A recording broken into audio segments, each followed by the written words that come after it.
Hi, kami na po na magbabayad ng ano nyo. Kami na po magbabayad ng ano. Apo, gusto lang po namin tumulong. Kami na po magbabayad.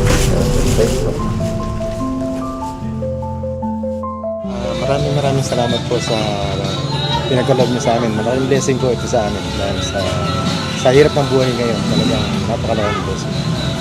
Maraming salamat po.